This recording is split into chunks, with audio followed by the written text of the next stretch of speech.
Hey, cool kids. Welcome into the Cool Grandpa Podcast. This week's guest is Mark Elward.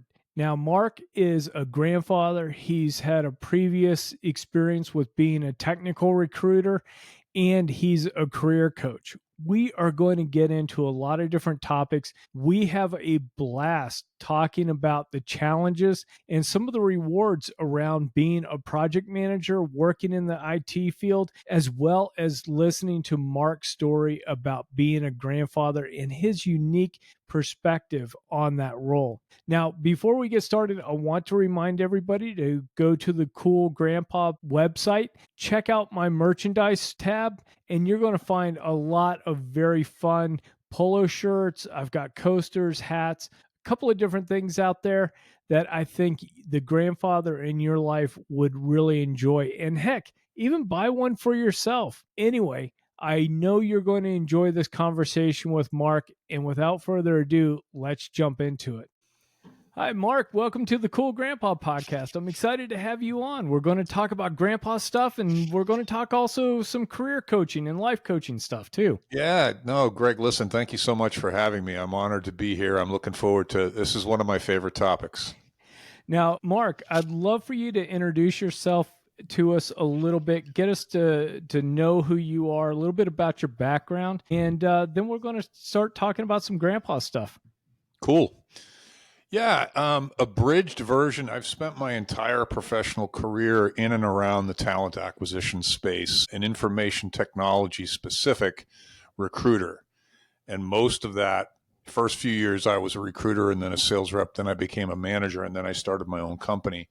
So most of my experience has been as an owner operator. So I have that kind of holistic view of selling into that market, recruiting into that market, a little bit of technology that you kind of fall into just by talking to technical people for 35 years, and all the operational rigor that goes into starting and selling a company. So that's kind of my experiential profession.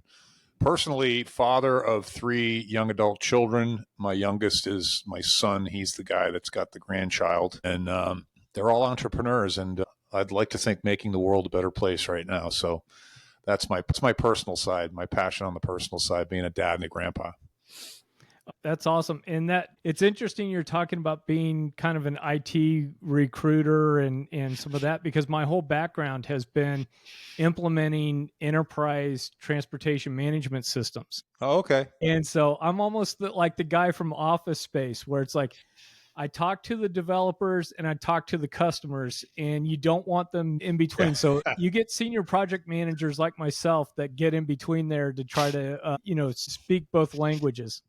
Yeah, I actually had a chief information officer of a large medical supply company years ago ask me whether he should select Oracle or SAP. And I said, all I can tell you is thank you for the compliment, but you don't want me answering that question.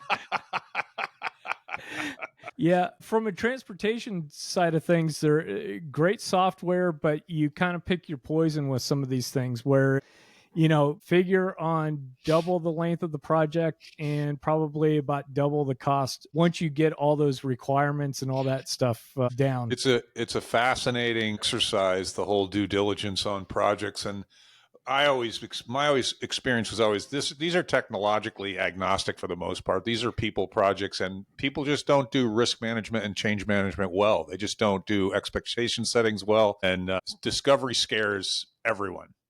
Oh, it does. Well, and I don't mean to get us off on this, but I'm glad talking with people in the industry that understand, where going into those kickoff meetings where it's like, hey, this customer signed this big contract, we're in here, and you've got managers that are telling you what they think the business does, and then when you get to the actual users and it's okay, show me what you're doing, and it's like, well, I go to Outlook, and then I go over to Excel, and then I've got to send this email off, and then I've got to do all this. And it's like, yeah, the manager basically said you had 3 data entry points in an application, and then that took care of what was going on. And then that's where you get into the, oh boy, this is going to be interesting. Yeah, I got some great story for another time, obviously, but I got some great stories. Maybe we can have another conversation about that. Absolutely. One of the things that I always love finding out is what was going on in your life. What was your reaction to finding out that you were going to be a grandfather for the first time? Well, it was not a white picket fence story. It was a very much a surprise out of left field. My son was young, I think 17, and he got his girlfriend pregnant, and I got a call from her mom, and that they had just discovered this based on a doctor's appointment. And so it was a complete surprise, and nobody was really in a very good frame of mind.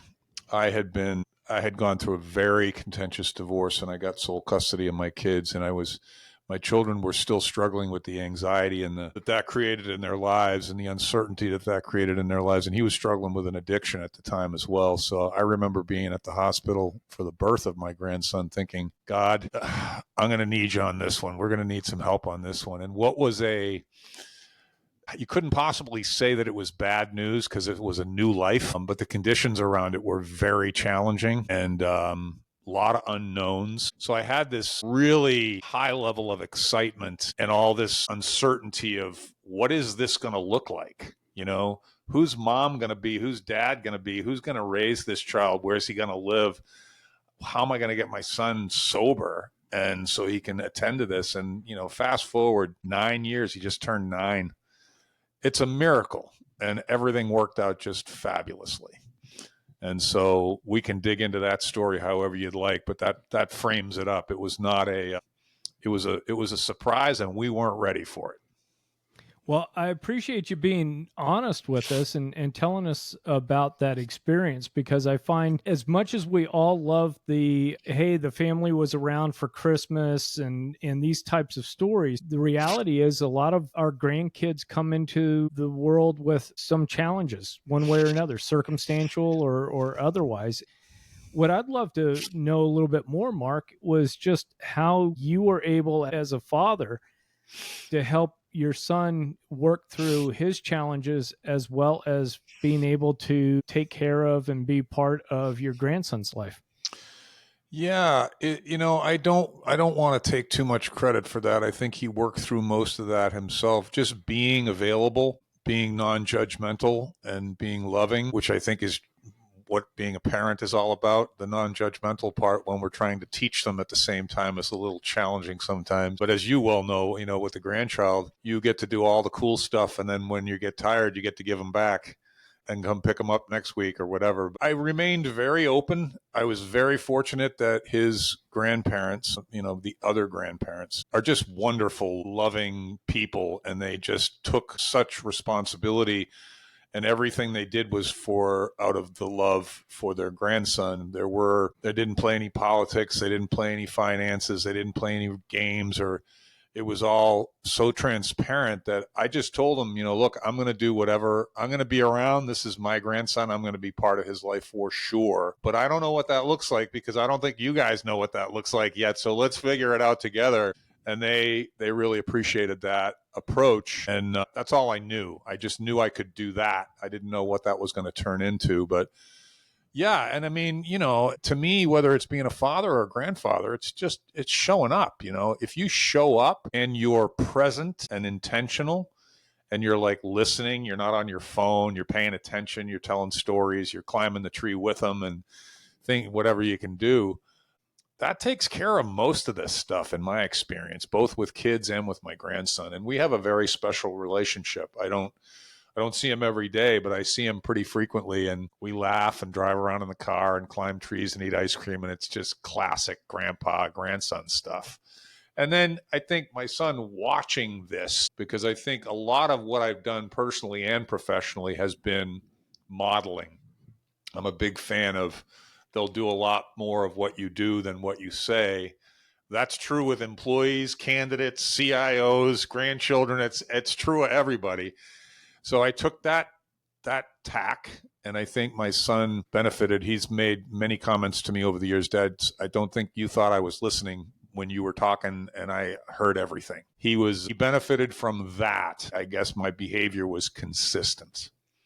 Oh, I love that. And You're absolutely right. I think just being present, being there, and having the intention to be active is, I don't know, I'm making this up, 80%, right? It's that part of it, and then the 20% is the activities you do, what you show. But I also love the modeling part of it, because one of the things I always like to do is, when I'm in a new situation, is have people tell me or show me what good is for whatever's the circumstances. Mm-hmm. And sometimes we don't think kids are watching as close as they are, but they are. And they take away, if we're exhibiting some negative, bad behavior or whatever, they're thinking that's good behavior because they don't know anything else.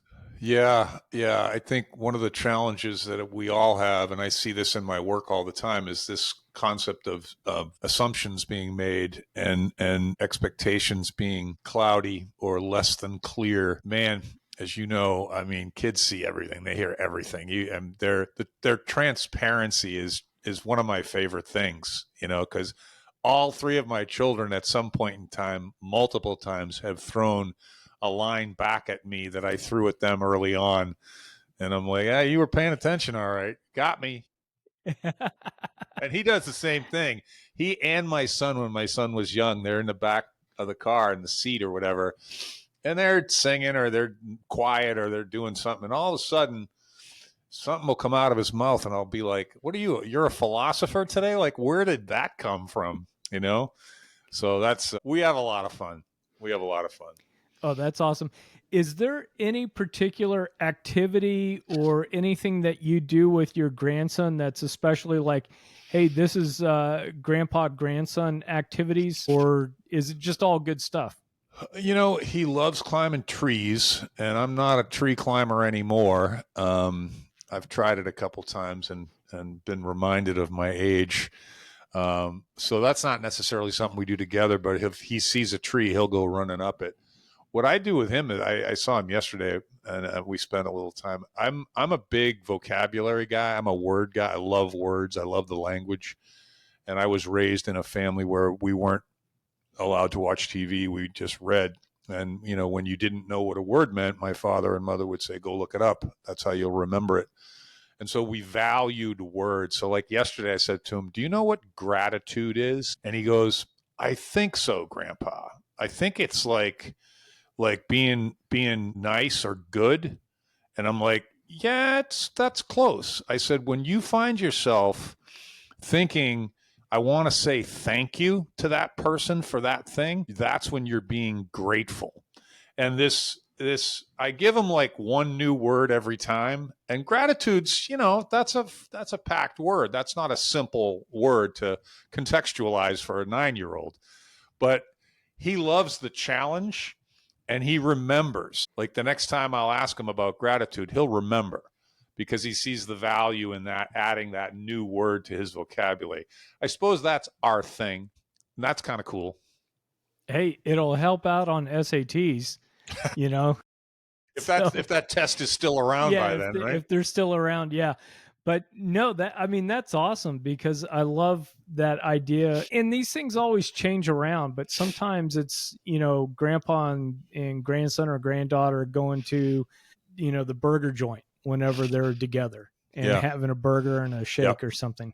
Yeah. So, I had some of those routines with my kids. I raised my kids by myself for a long, long time after the nastiness was over contractually. And we would do bowling, and we had some events that were ours for a long period of time. But yeah, with him, I mean, the gratitude thing to me, it's just like, it's not just talking to him about the word gratitude. It's anything related to, it's like how to say thank you and why you say thank you, and how fortunate that you are to have all these things to think about in terms of gratitude. And you can contextualize around the word so it becomes an experience, right? Rather than just a word.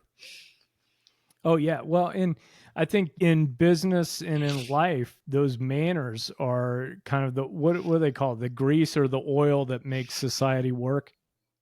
Yeah.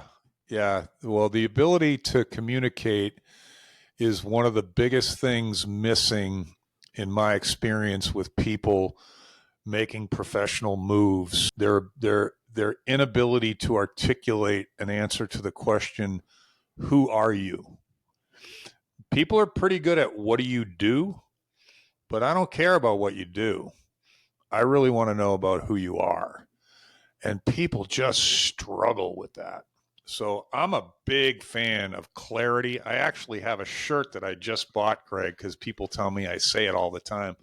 What do you mean by that? And to me, I'm getting off on a little bit of a tangent. I apologize. But to me, it's like, it's the professional side of things. It's like, if we don't establish that we're both talking about the same thing, what's the point of the conversation?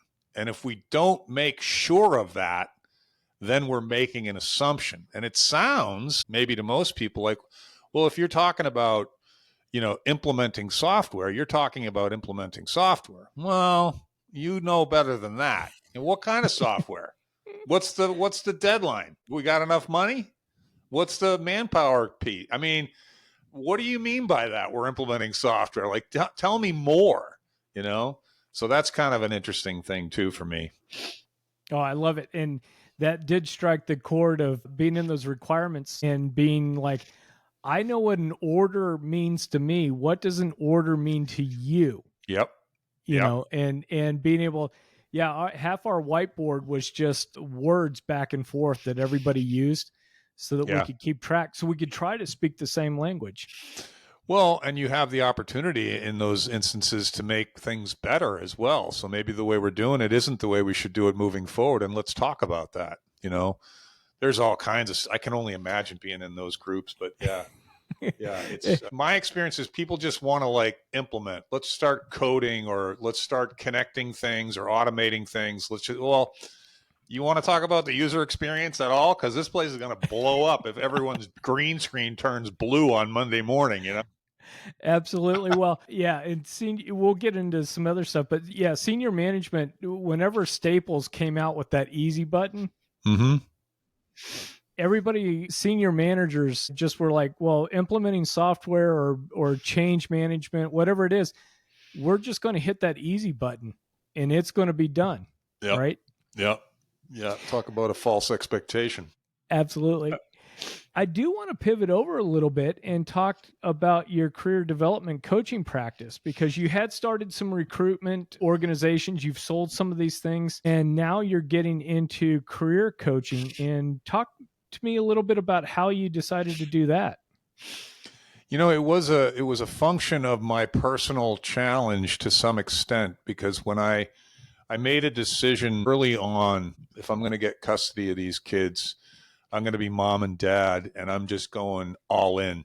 I'm doing teacher meetings. I'm doing coach meetings. I'm traveling to Little League games and volleyball tournaments. And I'm going to sacrifice myself, the potential upside to what I can make. I'm putting that aside. I lost everything materially in the divorce, like literally everything, and started from scratch. So it was a little easier to do because I didn't really have anything. I joked early on with my brother when he complains about the stock market. I'm like, I didn't lose a dime today because I don't have a dime. But I had to be on the road. I had to be mobile. So I thought, and coincidentally, I had helped at least one of my kids by then, but maybe all three, find jobs out of school, like first out of high school, then out of college. And in going over the preparatory work that was second nature to me, they're like, oh my gosh, Dad, you got to share this with everyone else because no one else is teaching what you're teaching us right now. And they got good jobs for more money than they thought they were going to get. They negotiated raises and they all ended up starting their own companies. And I modeled that for them, So I thought, well, given that feedback and the fact that it seems like everyone I've ever talked to that is contemplating a change, whether it's an urgent change, a change thrust upon them, or just an improvement in the quality of their life or their profession or additional challenge that they're looking for, whatever. The reasons are hundredfold. The level of uncertainty there that I can alleviate and replace with confidence based on just giving them answers, whether it's the way to think about a certain thing, the way to talk about a certain thing, a lot of it's strategy. Tactics are tactics, right? I mean, you got a resume, you got a LinkedIn profile, you got to go on an interview, you got to prepare for the interview. But who do you want to be? You want to leave a mark on society? You want to leave a legacy to your family? Do you want to leave a legacy to the world? Are you doing what you think God put you on the face of the earth to be doing? Or are you just collecting a paycheck? Unfortunately, a lot of people are just collecting a paycheck, and they never get to a point where they give themselves permission to think outside of their own little box or their own little world. It's kind of like, so all of that together, Greg, I was like, well, I can really, really help people. I can get in and out probably in a couple hours. I can charge my $500 an hour so I can put some food on the table. And in 2 or 3 hours, with most people, I can change their life. And it's mostly just getting them to give themselves permission to do things and think a different way about things. Like, you're chucking resumes at online portals that they're not even humans behind those things. Why would you keep doing that if it's not working? Well, I don't know any other way. Well, all right, well, let's sit down for a couple hours. I got all kinds of other ways. So, and when you give those people those openings and their eyes get bright and the bulb goes off and they're like, oh my gosh, I can just reach out and shake someone's hand instead of going through this process over here that no one's ever going to call me back about. You can do whatever you want. Break the rules. There are no rules, And so I got on a roll and I started getting feedback from people that's just like, no, that's like I've been looking for 2 months and I got nothing. And I got a job in 2 weeks after I talked to you. And I'm like, well, it's not magic. So then I had some feedback and I'm like, okay, now it's just a function of structuring this. What does this program that I have in my head look like? And the work I'm doing now is really in the spirit of scaling, because I can help you, for instance, Greg, on a phone call like this. But then when you and I are done, I got to go find the next Greg, Right. And that's not difficult, but it's not scalable. And I always have to be in it. My time is what I'm charging for. And I want to scale it and stop charging just for my time, because I've created a lot of content by now that I can just hand to someone or give someone a link to and say, before we talk, before you spend money with me, here's some preparatory work for you to. And if you do this preparatory work for free, you'll find that you can do the rest of the work by yourself. But what you'll find if you come join me for a few hours is I'll get you there a lot faster. You'll be a lot more confident and it'll be a lot less frustrating. And that's worth money to some people and it's not worth money to other people. They'd rather spend their time. So I offer that kind of get out of jail thing, which makes people not feel pressured to move one way or the other, because it doesn't matter to me. I just want to help them one way or the other, Right. Well, and I think too, that approach kind of self-selects people out, right? You get the people that are like, okay, I'm going to do the LinkedIn course. I'm going to do, some of the other things that you've got available to them. And if they come to that, do it. And then you're speaking the same language when you meet. Yeah. And then it's like you're adding gasoline to that fire that's starting to develop. Yeah, and I do tell that to people, and that's a very good point you make and well articulated, because it's like you can start with me on the clock if you want, but it's going to be 20 minutes before you get anything out of it, because I got just a bunch of questions I got to ask you. And if you send me your resume, you do this LinkedIn work, and you go through this Find Your True Purpose workbook and start doing some self-reflecting and self-awareness work around who you are, then you're getting bang for your buck in minute one. So why not? Oh yeah. Yeah. But a question I've got for you too is, what do you think, or what are some of the things that pop up in your coaching sessions around professionals that are in their 50s and 60s, in terms of what might be holding us back a little bit from taking that next leap forward to kind of finishing the career off where we want it to be?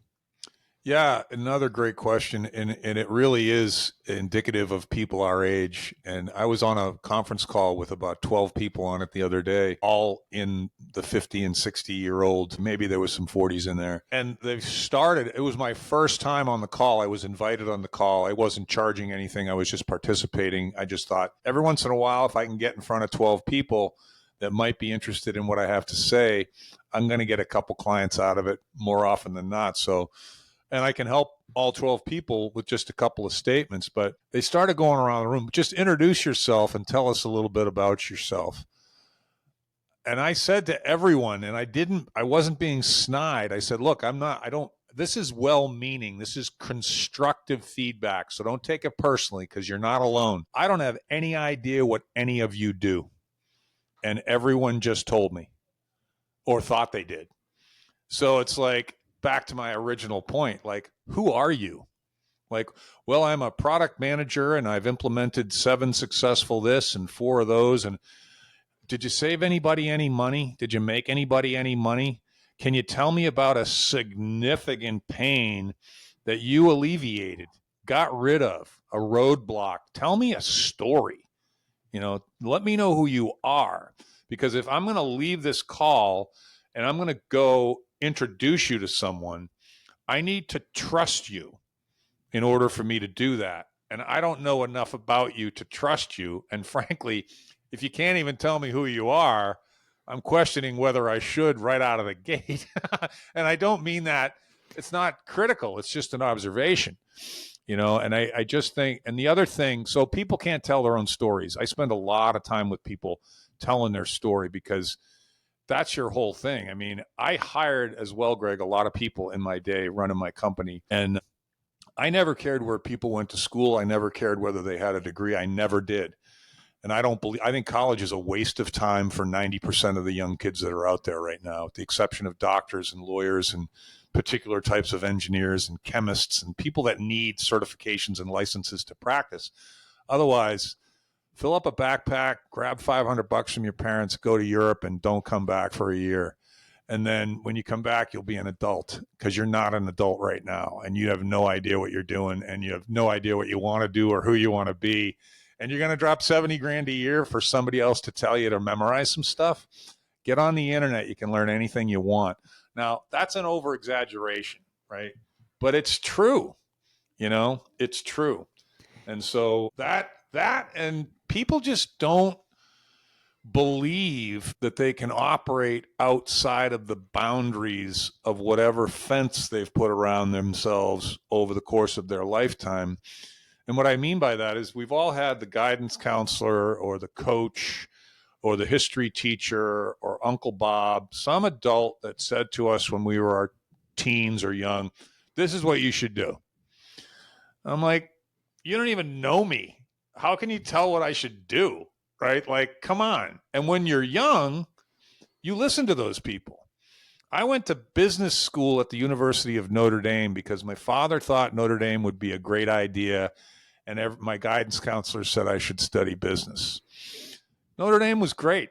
I really had a lot of fun there. I didn't learn much because I wasn't ready to learn anything.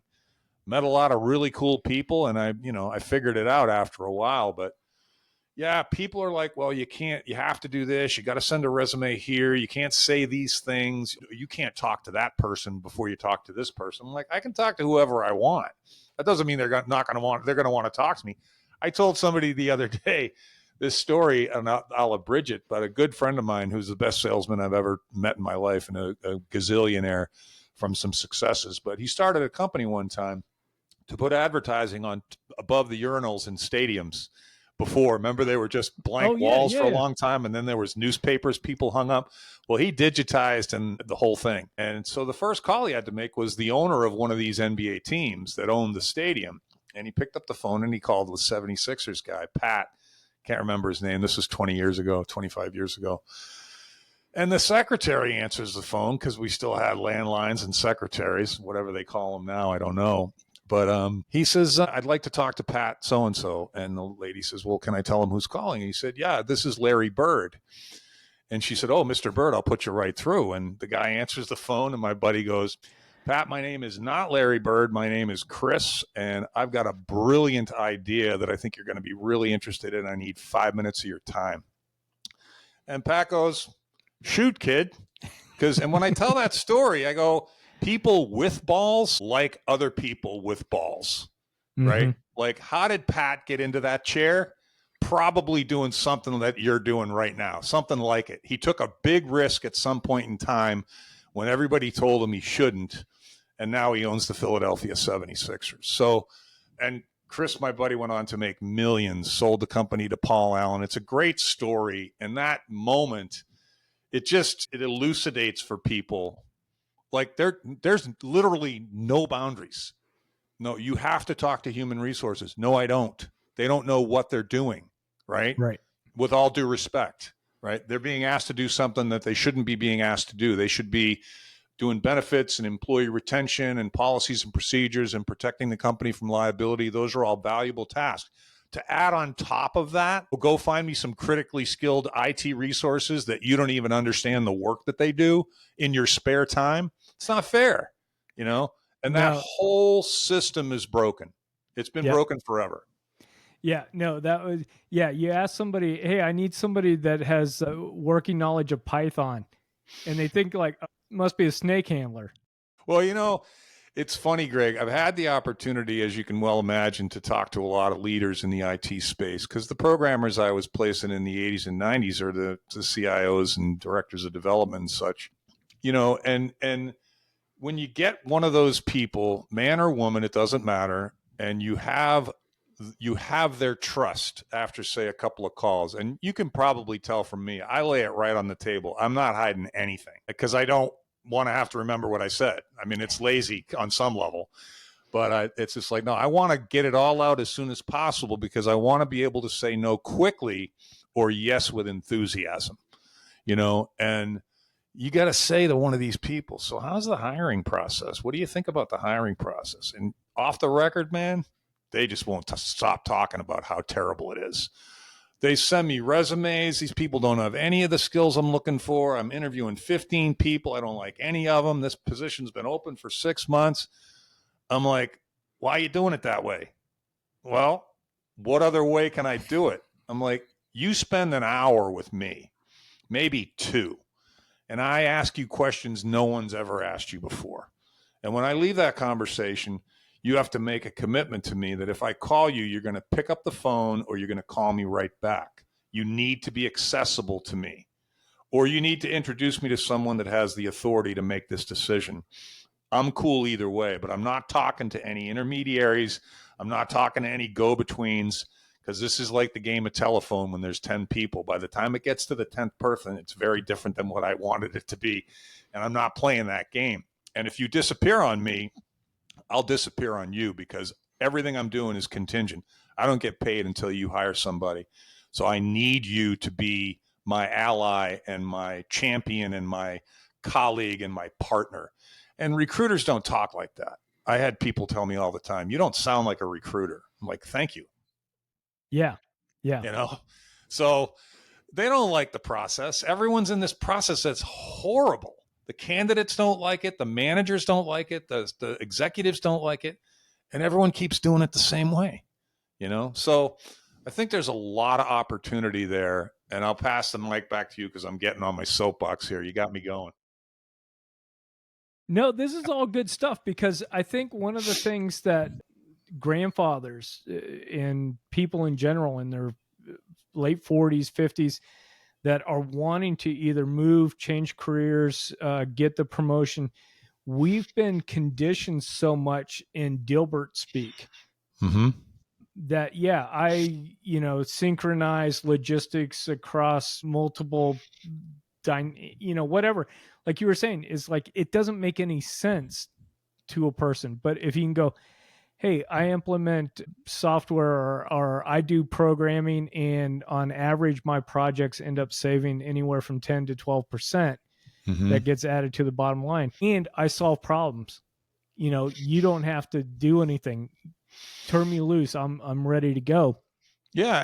And the other thing that I would imagine that you, if you're not using this one, steal it from me, but you alluded to it, so you probably are, is this go between the business and the technology people. And that's a whole language unto itself. And the business people, they don't understand the technology, and the technology people don't understand why the business people don't understand the technology, because it's so simple for them to understand.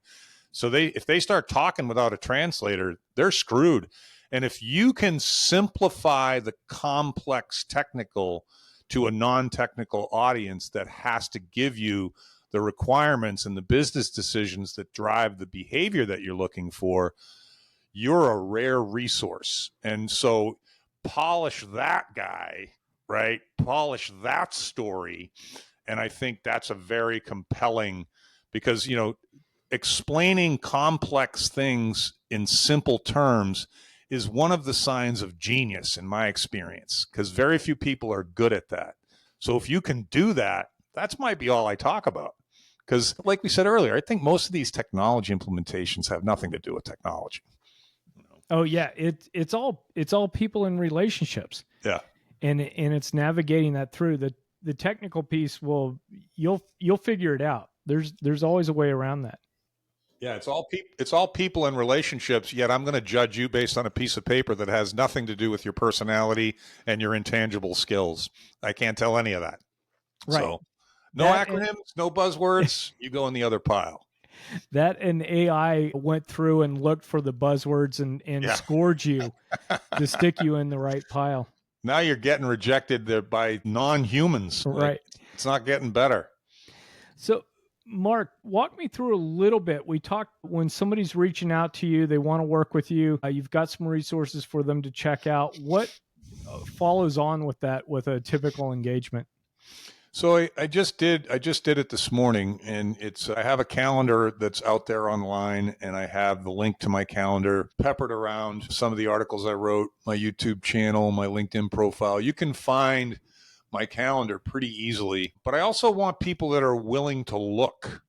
I don't want people that I have to lay things out right in front of them real simply every time they need to do something, because that's not showing me any initiative, and you need initiative for my stuff to work. So you get on my calendar, it's a free 30-minute call, and I'm pretty adept at, in 30 minutes, I can find out an amazing amount of information about you, because I know what to ask. And I know what I don't need. I know what's superfluous. And people want to share superfluous stuff with me all the time. Then I tell them about my free resources, and I say, regardless of what you choose to do, engage my services at the end of this call or not, I think you'll benefit from doing this diligent work here. I know you will. And then if we engage, then I got two options for you. It's $500 for 1 hour, or it's $1,200 for 3. The reason I picked 3 is I've never needed more than 3 hours to do the work that I need to do, because most of this work is the work that you're going to do. I'm just telling you what to do, right? Which is big, right? But I can't do the work for you, right? And so do that work. And between now and then, all I ask is that you call me back next week and say, I want to engage you or I don't. So we can close that out. We can and we can come back to that in 6 months. You can call me later. It doesn't matter. You can change your mind. But closure is a very important part of my business, as it is to anybody. So let's just bring closure one way or the other. And I'd say maybe half the people I talk to sign up, and half of the people that sign up go for the 3 hours, which tells me they were listening and they heard something that they thought was pretty valuable, because in the grand scheme of things, people are paying $500 to $1,000 to $2,000 for people to rewrite their resume. I'll do that in 5 minutes with my eyes closed. I don't want you using your resume anyway, right? We'll get it done, but and the LinkedIn profile, everyone uses that incorrectly. No one uses that as a branding mechanism. It's just an online resume for most people. And most people don't even look at it. I'm like, have you looked at your LinkedIn resume in the last 6 months? No. And you're looking for work? What are you, insane? So anyway, as you can tell, I get pretty passionate about this stuff. No, but I think it's pretty simple.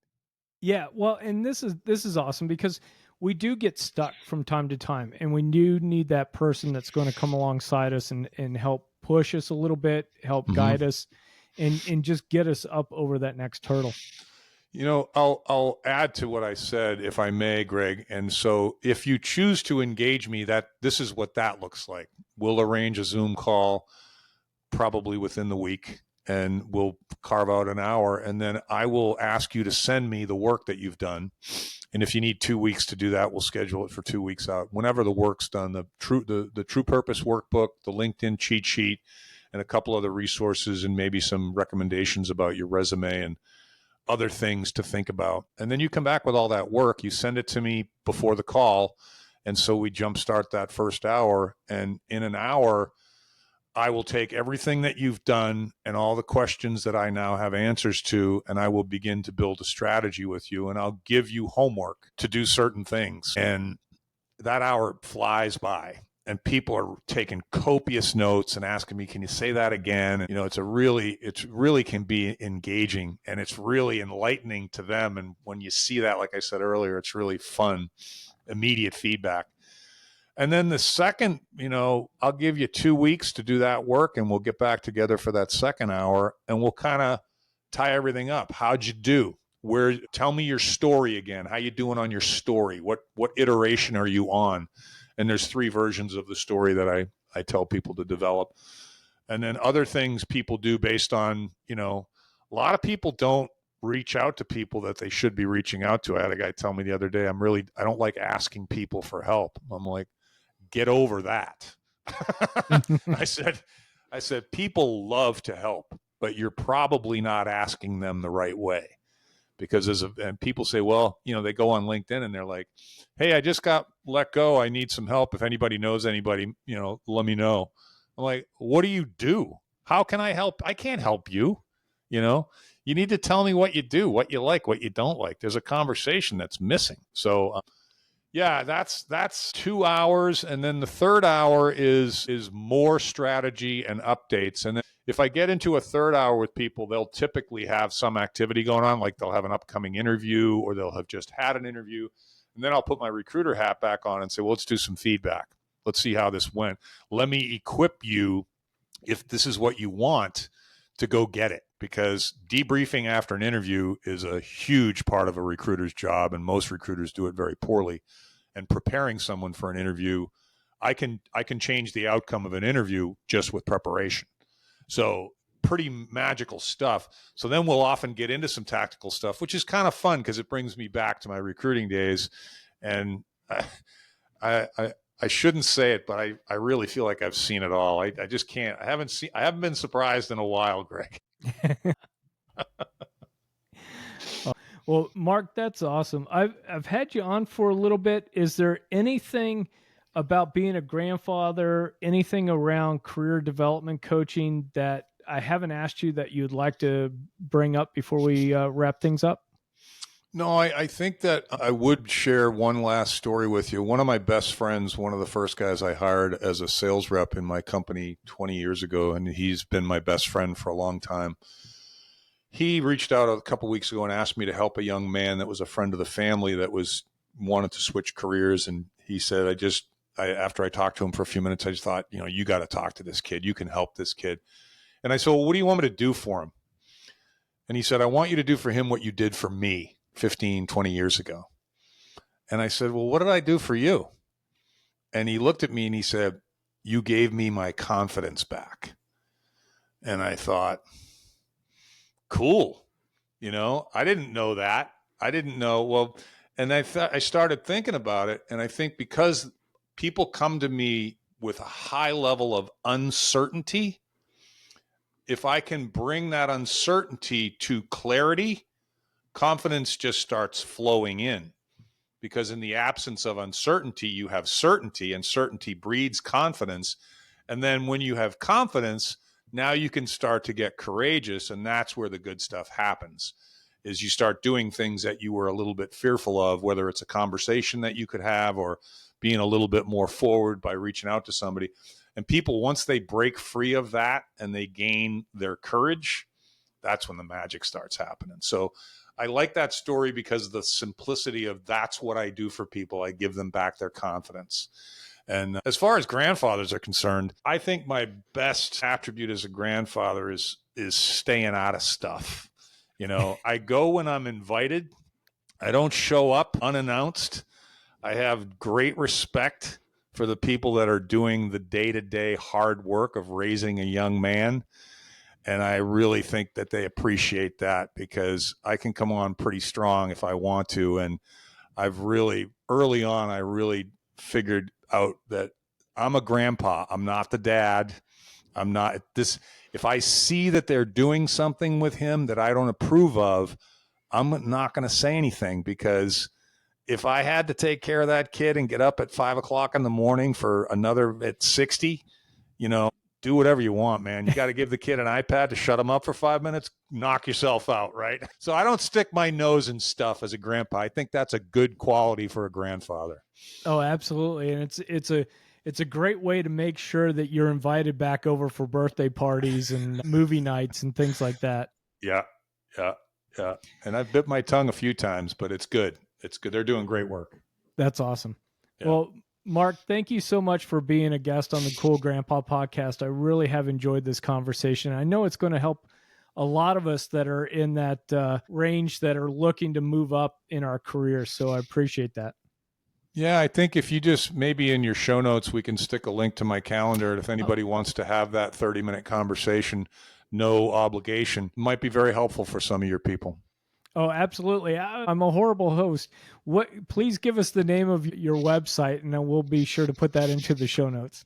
Yeah, well, we were talking earlier about the company name that I use that I really am not been branding. I'm branding my name, and I've also got my name as my domain, and it's redirected. So 7 Pillars Global is the company name. That's what I invoice through, and that's what I pay my federal taxes through and stuff like that. But Mark Aylward, MarkAylward,